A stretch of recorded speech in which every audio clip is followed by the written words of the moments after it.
Hi everyone, welcome to eLearnChat, where you always learn something new.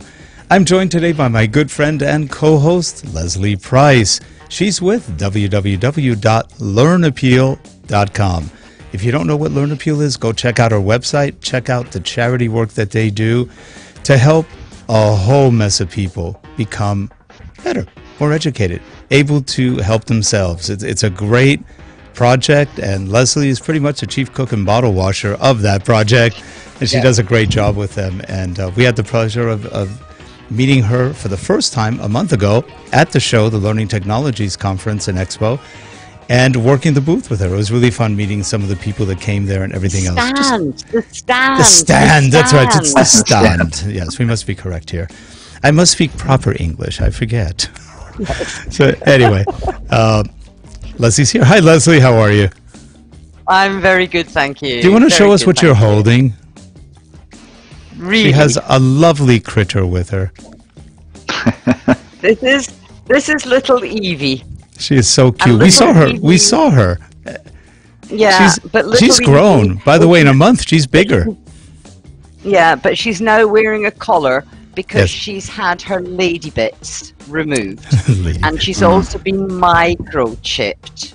Oh, right. They do that. And unfortunately, they also, maybe it is fortunate, they found when they were doing the operation that she actually had a hernia. So they were able to repair that at the same time. So it meant it was a slightly bigger operation, but it means now, because they found it and they fixed it, she's going to be a healthy kitty catty for a long time to come. She's a sweet kitty. She's really cute. Yeah. Well, anyway, we are here today with Karl Kapp. Here we go. Let's start our intro.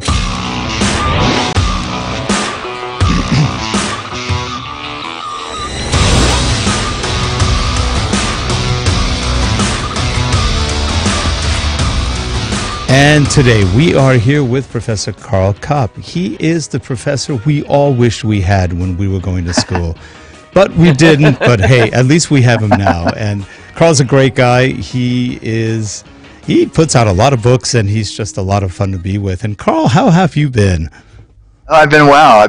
It's great to be here again, and good to see Lesley again. I saw both of you briefly at the Learning Technology Conference over in London. It was almost like two ships passing in the night, but it was great to see both of you, and it's great to see you again. Yeah, we were both in the same hotel, the Aloft Hotel. Well, I thought it was a cute hotel. It wasn't bad. A little different, but it was a nice hotel. And we saw you and your wife. We were having dinner with Scott Sloan. He used to be with Trivantis. Now he's with Curator Solutions, and it was fun, meeting up with him. And then you guys came by. I just wish we all had more time to talk and hang out a bit, but everybody seemed busy at the show. It's crazy busy. Yeah, it was a busy show. Yeah. And we got to meet your wife. That was fun. And she's lovely. She's a very friendly, nice person, and she helps with your books now, right? As far as editing or something? Well, she used to. She's given up on that. Given up. She used to read stuff that I did and kind of go over it, but now she's like, "No, that's enough." That's enough. Yeah, that's funny. Yeah. And you have a new book coming out. She works in. Yeah, I do. She works in the industry, though. She works for UL, Underwriters Laboratory, as an instructional designer and kind of project manager. Okay. Yeah. So we have to talk shop all the time, and it's kind of fun. So, she was at the conference. She kind of enjoyed that. She was actually doing a little bit of work. And then we headed, so it was interesting. I'm on sabbatical this semester. So then we headed from London to Edinburgh, and then we headed to Thailand, Cambodia, Laos, Vietnam, and then Dubai on the way home. So it was a 5-week journey. That kicked off our 5-week journey, and it was a lot of fun. It was fun. You had a good time? Yeah, we had a great time. Yeah, it was very, very nice. Very interesting to see the world that way. Sorry, Karl, I have to interrupt you there. It's not Edinburgh. It's Edinburgh. Okay. Edinburgh. Okay. Edinburgh. Or you can say Edinburgh. But it's Edinburgh. Okay. Ruffles have ridges. Yes. It's us Scots. That I did not know. Obviously, but Edinburgh is a beautiful, beautiful city. Yeah. Beautiful It really is. city. Yeah, it really was. Yeah, we saw that. And We went up to the castle and saw, there was a wedding. So there was a bagpiper there doing, a little wedding song or wedding march, and it was. I enjoyed it very much. Did you climb First the time Scott there. Monument? Did you climb the Scott Monument? Now, well, we climbed to Arthur's Peak, but we didn't climb the Scott Monument. Arthur's Seat. Arthur's Seat. That's right, Arthur's Seat. Yeah. I'm butchering all kinds of languages. And did you hear the 1 o'clock gun? We did, yes. Yeah, it's amazing. Yeah. Every day, really is. Rick, apart from a Sunday, there's a gun that goes off on the castle ramparts at 1 o'clock. And traditionally, it was so that people in the city could actually set their watches, set their time to the clock. And, however many 100 years later, they are still setting off this gun. And it's all done proper military style. Yep. But you can hear it across the whole of the city. The 1 o'clock gun. It's impressive. And they had a story that I thought was fascinating, was saying, in typical Scottish fashion, they picked 1 o'clock instead of 12 o'clock because that way they only had to fire one shot instead of 12, saving on 11 rounds. Yes. That's smart. Good. That is us funny. canny Scots. Yeah. That is funny. So, Karl, you have a new book coming out soon. Is that by ATD Press too? It is by ATD Press. It's called, the working title is The Big Book of Microlearning. And I'm co-authoring it with a former student of mine, Robyn Defelice. She and I have teamed up on a number of things. We did a lot on how long does it take to do 1 hour of instruction, and we had conversations about microlearning. So I'm actually meeting with her tomorrow to kind of go over section 2 of the book, and should be out in September. So we're pretty excited about it. Now, you mentioned something that we talk to all the time with clients. They go, how long does it take 1 hour of instruction? And I said it could take a very short time or years. Up to you. Yes. Yeah. It's such a tough question to answer because it really does depend on so many different things. You may only have an hour, but it takes you months to do the animations if they want something incredibly complex, or if you're doing After Effects, whatever you're doing. It's just interesting. 1 hour could be really simple, not a couple grand, a grand, whatever, or it could take thousands and thousands of dollars, just depending. What do you usually tell people? Right. Well, I think depends is the go-to answer. And then even, someone say, oh, the subject matter expert, they have all these PowerPoint slides.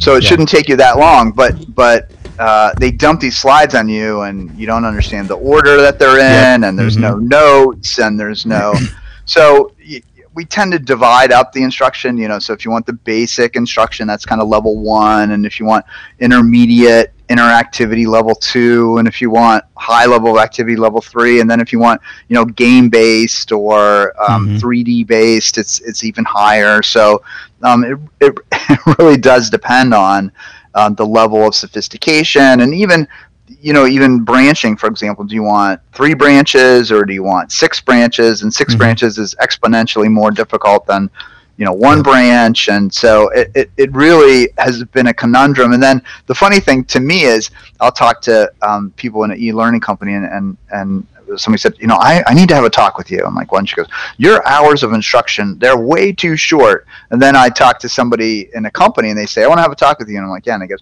your hours of instruction, they're way too long. What are you doing?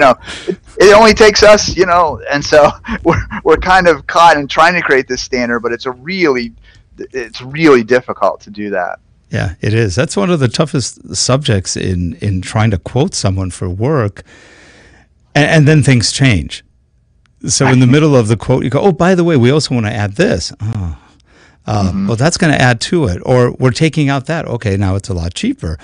And it's so hard to come up with proper quotes, if you will, because there are so many variables. Unless it's something really simple, there's a lot of variables involved. And a lot of people just have this notion that, well, if it costs very little once, then it always costs very little. Or if it's super expensive, it will always be. And it's not that way. Like you said, it depends. Yeah, it even depends. Oh, sorry, Lesley, go ahead. Well, I was just going to say it's a bit like how long is a piece of string. I remember when I was,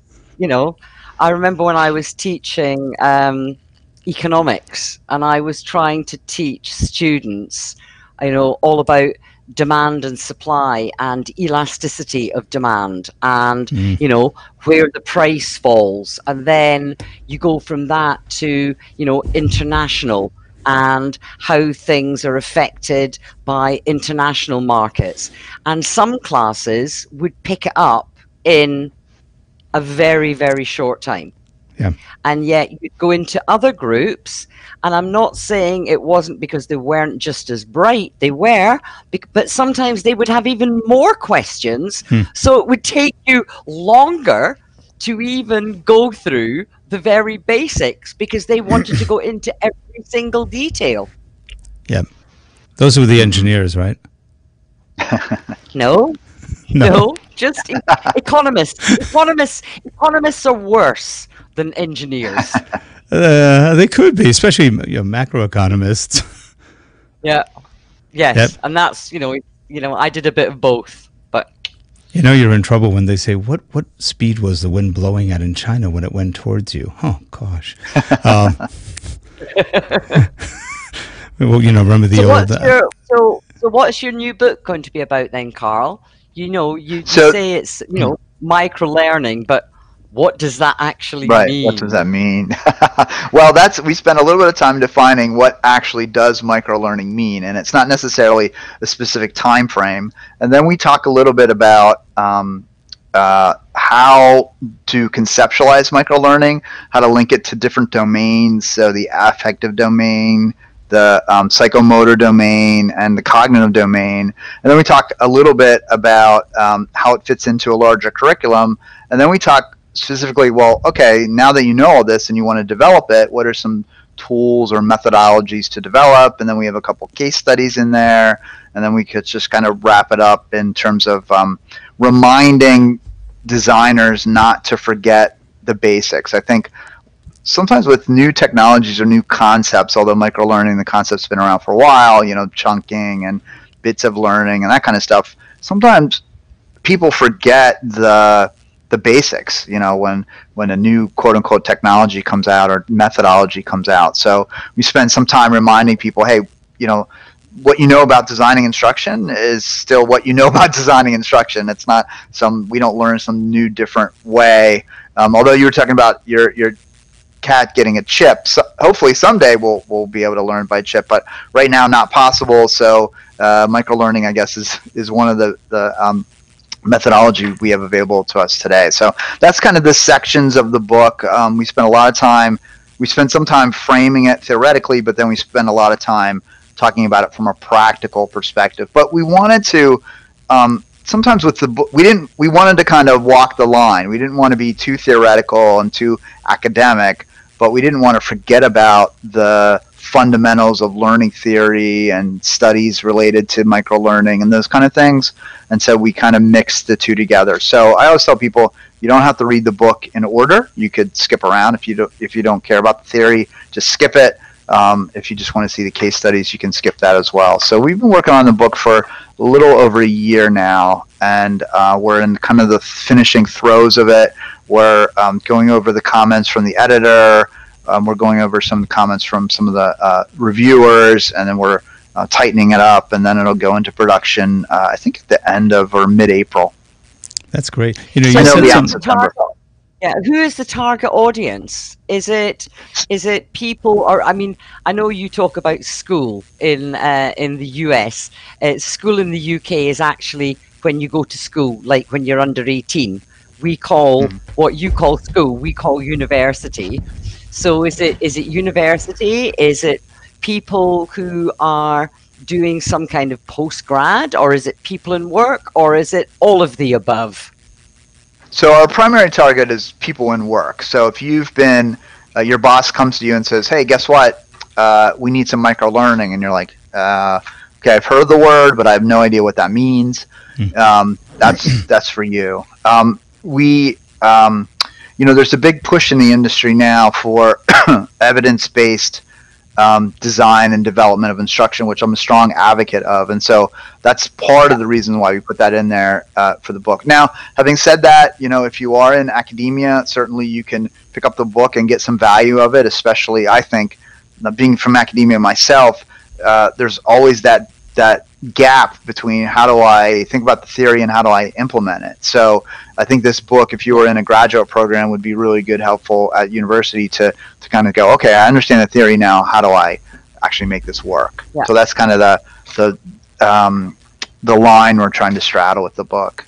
Well, you made a really good comment right up front. My brain was tingling that microlearning is not time-based. That is such a misnomer that everybody has. They think microlearning is short. Not necessarily. And that's so true. It's not based on it's only a minute worth of learning or tidbits. Or it really depends, again, on what you're teaching. And then the other thing, the domains, when you start talking psychomotor, emotional, all the other different, and what was psychomotor before? It was kinesthetic, right? And now, to me, psychomotor makes more sense because it approaches it a little bit differently. I think it's clearer than saying kinesthetic or something because we are dealing with the psychomotor part of us. And that changes the way we learn too. Depending what you're teaching, it really affects how we learn and the kind of ways we learn. That's why, I can't wait to get the book. Let me know when it's ready, or if you need somebody to help proof it, definitely. Send it over. I'll help proof for you. Yeah, great. I'll send you a copy. Yeah, I think psychomotor. The thing to me that's interesting is, it really does. There really is a thinking component. Mm-hmm. And you can't ignore the thinking component, but there's a physical component which you can't ignore either. And figuring out how to train someone to do those two things together, I think is really critical. Yeah, and the more do you use lots of real life examples? Because I know certainly when I was lecturing, when I was teaching, one of the things that really hit home to the students that I was working with was if I was teaching marketing, for example, and I was talking about product placement, I would say, right, okay, tonight, go home and watch a TV program. Watch, a reality TV program or one of the soaps or any program, and come back in tomorrow and tell me what branded products you have seen during that program. And that kind of brought it home to them. So when you're writing about microlearning, do you therefore, if it's for workplace, do you therefore give lots of examples so people can go, oh yeah, that's what he's talking about? We do. In fact, we've actually approached and have a number of people have agreed to talk and to write about how they're using microlearning in their organizations. So what we wanted to do was provide, like you said, those real world examples. It's one thing to kind of understand the theory. It's another thing to say, okay, tell me how a real company's using this. How's this really being implemented? So we talked to several people who have actually written for the book about their implementation, use of microlearning in several different areas. So we're excited to have those contributions. We actually have one from NBC, and they're using microlearning to teach their interns using a little tool called Presenter, teaching their interns how to be better, give better presentations through this little app that you practice presentations, and it measures the how loud you are, the pacing, and it even has a mechanism in it that counts the number of ums or ahs or interrupter words that you use. So really cool. The Presenter app, it's presented then a lowercase r. It's a really cool app that can really help you become a better presenter. It's really fascinating how it matches kind of the behavioral, but it also gives you a little bit of knowledge, but it also gives you direct feedback. It's really interesting.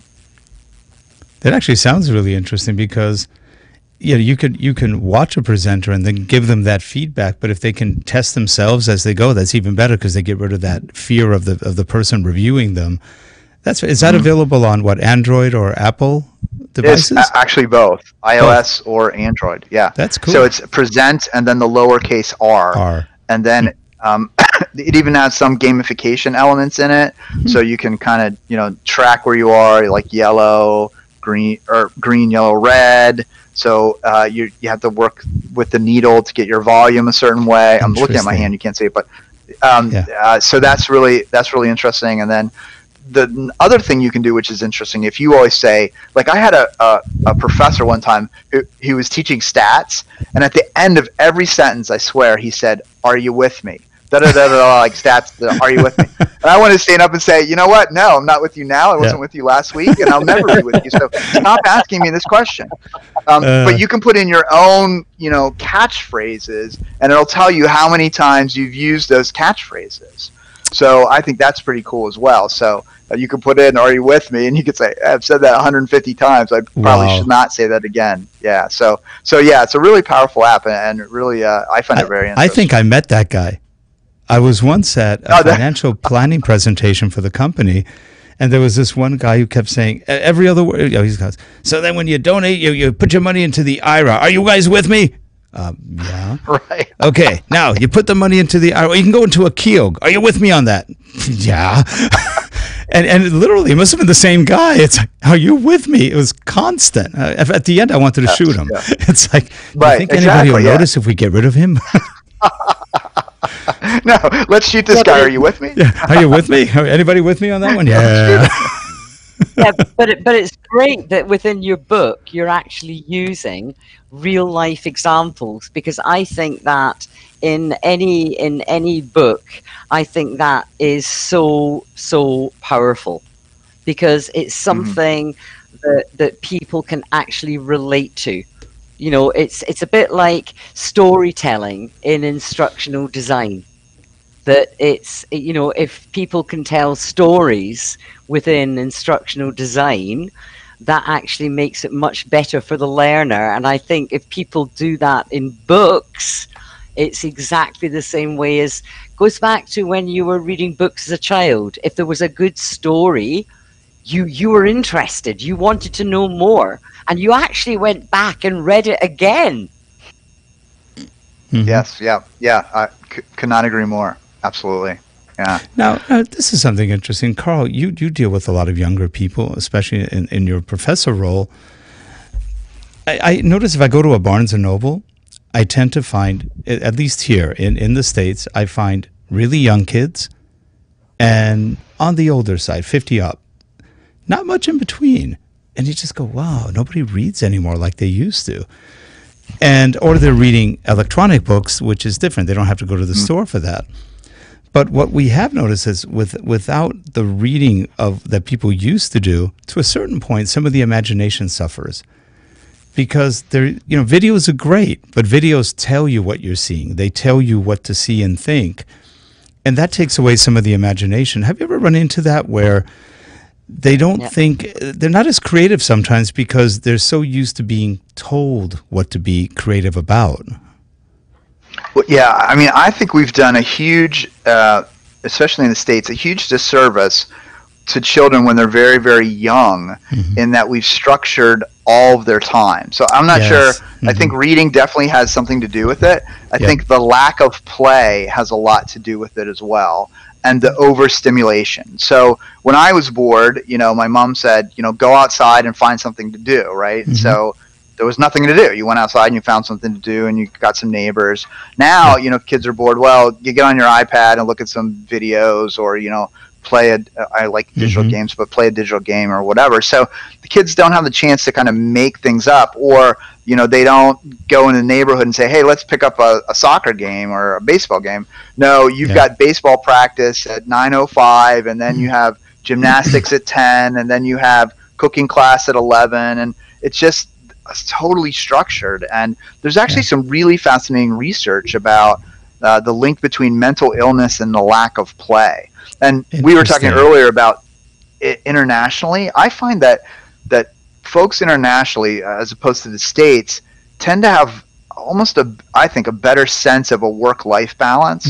I think in the United States, it's a little bit more work and a little less other stuff. But I find, I've done some really interesting work in Brazil, and when I was in London, and it just seems like people are a little bit more balanced in terms of what it is, and a little more open to play. And like Brazil, those folks in that workshop were really open to play and really explored play and really got into it, but created really great learning events. And I think play, and I think the lack of, if you read, the funny thing about, if you read J.K. Rowling's books, which are great books in terms of imagination, but she actually leaves very little to the imagination. I mean, she explains everything. The wall was gray and had these kind of textures and this kind of, like, I think she could cut her books in half by leaving some of the detail out. Right. But that's really great for imagination to kind of leave some of that detail out. So that's and I think you're absolutely right. That's an interesting point too about the mental illness component too, because if you look at a society, 2 countries in the world have the highest levels of schizophrenia: Japan, and I believe it was Yugoslavia. They didn't stress which country because Yugoslavia doesn't exist anymore. But it's one of the Slavic countries, and they're more structured. And it's sort of interesting that could be one of the you have to do certain things. You have to comply. You have to obey. There's a lot of have-tos, and you don't have a lot of free time. And you're right. I see it in a lot of the kids here that they have to do this, they have to do that. And when we were young, it just we hung around the streets, and we didn't really get into trouble that much. I mean, there's always a little bit of kid trouble, like a broken window or something. But beyond that, we managed to keep ourselves very busy outdoors playing, having fun, getting good sunlight. And you don't see that much anymore. And of course, the parents are terrified that something will happen to one of their kids because there's so many crazies outside. But that's the media creating fear. Yeah, there's some crazies, but not everyone is crazy. And when there's groups, it's hard for a crazy to really do much damage to a particular group. There's just a lot of fear. And it's sort of a shame because you're right. The kids don't enjoy life like they used to. Lesley, do you find that to be the case, or what Karl is saying to happen inversely in London or Scotland or wherever you've been? Unfortunately, yes. My daughter is a primary school teacher, and she sees it all the time. Funnily enough, we were actually talking about it the other week, because my kids were born in the late 1980s, so it was before the internet, but there was loads of television, and it was about the time where Nintendos were coming out, and all the games were starting to come out. And even when the internet was born, so my kids would have been about 7, 8, I was the most horrible mother. I restricted my children to X amount of hours of TV, X amount of hours of playing computer games, and the rest of the time they played with my daughter, it was Sylvanians, it was Barbies, it was My Child, it was Cabbage Patch, reading books, reading stories. With my son, it was Lego, it was Meccano, playing outside. I allowed my children to go and play in the park with their friends. I allowed my children. I was a horrible mother. I made my children walk to school. Yeah, imagine that, right? Imagine that. I didn't take them in the car, and they would walk down the road, and by 1 or 2 or 3 more would join, and it ended up, by the time they got near the school, there was a whole big crowd of them, they were all playing with, as playing silly games as they were walking to school. So that's funny. My daughter was saying that unfortunately, it's not happening the same in the UK either now. It's put your kids down in front of a TV, give them an iPad, give them a phone. I just can't believe it. Why? Yeah, it's true. And also they become electronic babysitters. The parents don't want to deal with them, so here, have something to play with. And I mean, that's on the part of it. positive side with my kids, I don't know if you actually noticed when you came to my place, but you know, I've got a couple of shelves on my top of my bookcase that are absolutely packed with games. And every time my children come to the house, even though they're in their 30s now, the table gets cleared and board games come out. That's funny. That's like our daughter. Same thing. She comes over to visit and says, "Can we play a game? You want to play board game, Monopoly? You want to do this? You want to do that?" Yeah. She just loves the games. Yeah, there's the fascinating thing. There's a whole resurgence of tabletop games, and I think it's a direct backlash. Yeah, in I think 2017 there was 5,000 new board games introduced. Really? Just new board games, yeah. So I think that's fantastic. So I think it's a direct backlash, though, against the technology, yes. And I think it's very refreshing. It leverages the time that we have face to face so much better than everybody sitting down watching a game or everybody doing that kind of stuff. So that's fantastic. That's fantastic. Now, in a way, if you think about it, a board game is kind of like microlearning. You have certain rules that they have a certain set of things you do, and they last an hour or two or maybe less or more, and it's the same idea. You learn how to do something, you either get better at it or worse, and when you're in teams, then you learn how to work collaboratively. And I think board games are just wonderful. They're one of the best things, card games, board games, and the kids seem to really oscillate towards them once they get used to that. So just to ask another question, Karl, Yes. Does microlearning have to involve technology? No, absolutely not. No, we actually open the book with a couple stories about a couple examples of not using technology. So we even make the argument that infographics can be a form of microlearning. Posters can be a form of microlearning. So there's a lot. I've worked with some companies and they have certain messages on cards, and so just read the card and then you go on and do something else. But that card is a form of microlearning. So no, it doesn't have to be technology. Now, certainly technology is used a lot and is in the mix. And it's like anything. I really think we need to think about moderation or the right tool for the right situation. So I think. We need to be, as designers of instruction, we need to be smart about what tool makes sense in what situation. And I think sometimes we view everything as a hammer, and so e-learning is the answer to everything, and it's not. Or online is the answer to everything, it's not. But now conversely, we have classroom instruction is the answer to everything. So it's not, but we need to be smart in how we mix our delivery of instruction. And you actually bring that up in the book. You raise that. We do. We definitely talk about that. Yeah. Brilliant. And this is why you're the professor we all wish we had when we were in school. And I say that with true love and honesty. I think you're absolutely wonderful. I keep thinking back on some of the professors I had going, suicide was an option. So, no, I really appreciate the kind of work you do. And really, you lead by example. And that's really what it comes down to. You don't just talk about it, you do it. And that's cool. That's greatly appreciated. Yeah, thanks. I strongly believe that you need to do that. Yeah. Right. I'm sorry, Lesley? I said walking the talk. Walking the talk, talking the walk. That's true. Yeah. Well, guess what? We are out of time in our effort to try to keep shows down to something that humans want to watch. Because we can go on for a long, long time, and sometimes we do.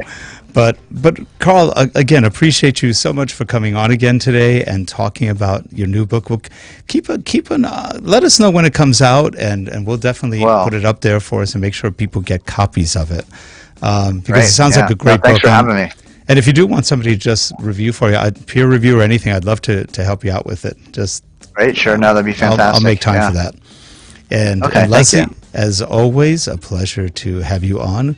Good continued success with Learn Appeal, and keep us posted. We're going to do a show soon. You need to tell us where things are going because there's a lot of action going on there. So the next thing is next week we are, and Karl will like this one.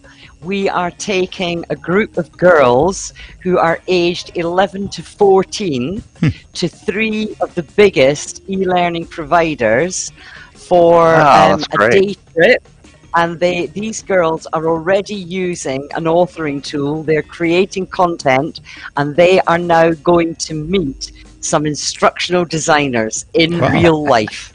Sounds that's great. great. How Yeah, many, that's fantastic. And that's, they've got the day off school.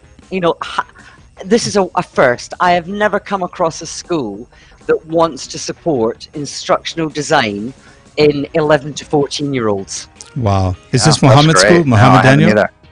Yes, yeah, Muhammad's school. That's you great. Met Muhammad. That's great. Yo, he's great. You can have Muhammad on to talk about. We should, because he wanted to come on. So I'll have you coordinate that with him. Yeah, but that Karl, I mean, when you've got 11-year-olds, that's wonderful. That's wonderful. We're saying to Muhammad, sir, what can you tell us branching scenarios? We know about blah blah blah blah blah, and we can now do this in the tool. And Muhammad is going, right, okay. Right. That is great. That's fantastic. And I think it's such a good age to get people involved in thinking about a career, especially a non-traditional career. So I think that's, because when I was growing up, I thought teaching only happened in schools. Like, I didn't realize there was this whole learning and development thing. And so I think introducing it at that age is fantastic. I think it's a great program. And getting them into the companies and seeing what people really do, I think it's great. Yeah, that's a great initiative. Well, great. Well, anyway, for all you folks watching, thank you so much. Give us your feedback. There will be links below to Karl Kapp's website, as well as some of the books he's written. And you can get a hold of him that way, too. So just look at the links below, and we'll be there. There'll also be a link below for Learn Appeal. So take a look at that, too, and click it. Click all these links. Again, appreciate having you on, Karl. Lesley, as always. And we'll see you all next week. Have a good one, everyone. Okay. Thanks. Take care, then. Bye, everyone. Bye, everybody.